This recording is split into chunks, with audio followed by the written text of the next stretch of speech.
ကိုစီပြဿနာတွေရှိနေကြတဲ့လီဗာပူးနဲ့ United မှာတပူပေါ်တပူစစ်မှာကဘာတူလဲပရိသတ်များမင်္ဂလာပါယခုတစ်ပတ်မှာတော့အဆင့်1နေရာကနေဖေးထားရတဲ့လီဗာပူးနဲ့အဆင့်1ရောက်ဖို့ကြိုးစားနေတဲ့ United တို့ Anfield ကွင်းမှာရှင်ပြိုင်ကြမှာဖြစ်ပါတယ် Anfield ကွင်းဆိုတာ United အသင်းရောပရိသတ်တွေပါဘယ်တော့မှမမိတ်နိုင်တဲ့အတိတ်ဆိုးအိမ်မက်ဆိုးတွေနဲ့ပြည့်နှက်နေတဲ့ကွင်းကြီးတစ်ကွင်းမှာ၄ဂိုးပြတ်ရှုံးနေမှုတွေ9ဂိုးပြတ်နိုင်မှုတွေ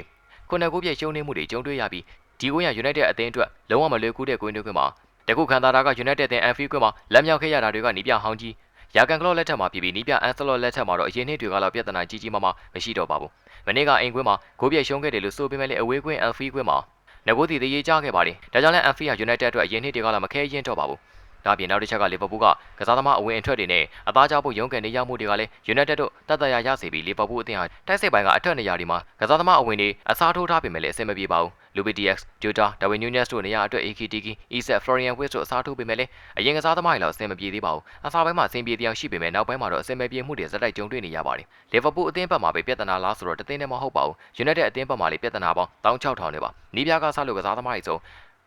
နောက်ဆုံးအသင်းရဲ့ရလက်ပိုင်းတွေကပါပြဿနာများစွာနေပါဒါကြောင့်ဒီပွဲစဉ်ကပြဿနာကိုစီရှိထားကြတဲ့အသင်းရဲ့ရင်ဆိုင်ရမယ့်ပွဲစဉ်တွေပွဲလို့တင်စားထားပါတယ်တကယ်တော့ United ရဲ့ပြဿနာကလည်းမသေးပါဘူးလီဗာပူးအသင်းလိုမနေ့တနေ့ကမှပြဿနာထပ်တက်တဲ့ပုံစံမျိုးမဟုတ်ပဲပြဿနာကမိခိုးကျွတ်ရှောက်ကိုဖြစ်နေခဲ့တာပါနီးပြရဲ့အဆင်မပြေပါဘူးဆိုတဲ့3-4-3ကစားကွက်ရဲ့အောက်မှာတပွဲနိုင်တပွဲရှုံးလိုက်နေပဲနိုင်လက်ခုပ်တီရှုံးရင်ဆဲဆိုတဲ့ပုံစံမျိုးတွေနဲ့ဖြစ်နေခဲ့ပါတယ်United အသင်းဟာနီးပြအမိုရီကင်တွယ်ပြီးကတည်းကနေပွဲဆက်နိုင်တယ်ဆိုတာမရှိပါဘူး။ဒါကြောင့်ဒီပြဿနာတွေကြားထဲမှာနီးပြအမိုရီကနေပွဲဆက်အနိုင်ရဖို့လှုံ့ဆော်ပေးရမှာပါ။ပြီးခဲ့တဲ့ပွဲစဉ်မှာအမိုရီရဲ့ United တို့ Sunderland ကိုကန်နိုင်ခဲ့ပြီးဖြစ်လို့ဒီပွဲစဉ်ကကလန်ဒါကြရဆိုရင်ရုံးနေမဲ့ပွဲစဉ်တစ်ပွဲလိုပဲဆိုရမှာပါ။ဒီအရာကိုအမိုရီတယောက်ပြောင်းပြန်လှန်ပြီးပထမဆုံးနှစ်ပွဲဆက်အနိုင်ရလက်တစ်ခုကိုပုံဖော်နိုင်ပါမလား။လွေသလားဆိုရင်တော့မလွေပြန်ပါဘူး။ဘာလို့လဲဆိုရင်လီဗာပူးလေးဖြစ်နေတယ်လို့2016ခုနှစ်နောက်ပိုင်းမနိုင်တော့တဲ့ Anfield ကွင်းမှာလည်းဖြစ်နေလို့ပါ။ဒီပွဲစဉ်ရဲ့၃မှတ်ကနှစ်ပွဲစလုံးအတွက်အရေးကြီးနေပါတယ်။လီဗာပူးတို့နိုင်ဒီနေရာဒါမှမဟုတ်အစိတ်ဒီနေရာကိုလည်းရနိုင်တယ်လို့မဖြစ်မနေအနိုင်ယူရမယ့်ရမှတ်ပါ။ United ဘက်ကကြည့်မယ်ဆိုရင်လည်းဒီရမှတ်၃မှတ်သာရမယ်ဆိုရင်လက်ရှိအဆင့်10နေရာကနေအဲ့ဒီထက်မြင့်တဲ့နေရာကိုရပ်တည်နိုင်မှာဖြစ်ပါတယ်။ United အတွက်လည်းအရေးကြီးပါတယ်။တခုရှိတာက United ဒီပွဲစဉ်မှာလီဗာပူးတို့ကပို့ပြီးတော့